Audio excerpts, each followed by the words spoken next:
The village of Kambala sat where two trade paths crossed, a place once known for honesty and open doors. Travelers rested there without fear, and children slept while merchants counted goods openly under the stars. No one locked anything. Wealth was measured in full barns and peaceful nights. But slowly, the prayers changed. At first, the people asked for rain, for health, for children. Then traders from distant lands passed through, wearing fine cloth and speaking of cities where money worked harder than people. They told stories of men who became rich without farming, without waiting, without sharing. And so, one night, the elders gathered and prayed for riches. Not enough to live, more than enough to impress. Soon after, a stranger arrived. He came riding a cart pulled by tired horses, smiling as if he already belonged. He called himself a trader, a guide to quick fortune. He spoke of schemes and shortcuts, of money that multiplied while its owner slept. He said Kambala was perfectly placed to grow rich.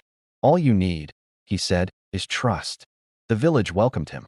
Neighbors began lending to neighbors, not for need, but for profit. Friends counted interest instead of favors. The stranger taught them to measure everything: time, kindness, even silence. A handshake was no longer enough. Promises were written. Smiles became calculations. Money moved faster than truth. Those who once shared meals now hid their bowls. The market grew louder, but the village grew colder. Children learned numbers before they learned names. The prayers continued, louder than before, because wealth never feels like enough once it begins to arrive. Then one morning, the stranger was gone. So were the savings. The cart tracks led out of Kambala and disappeared into dust. People searched their homes, their neighbors, their own memories. Arguments turned into accusations. Accusations became silence. The harvest failed that year. No one had tended the fields properly. Everyone had been too busy chasing more. Hunger arrived quietly, without announcing itself. The barns were empty, and the prayers, once shouted, became whispers of regret. In the dry season, an old woman stood in the village square.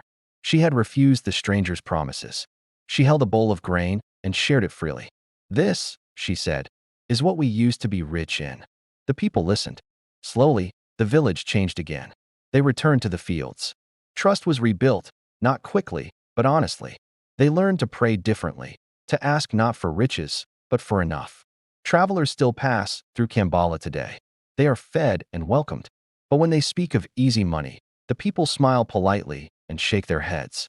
Because the village learned too late that wealth without wisdom is the most expensive prayer of all.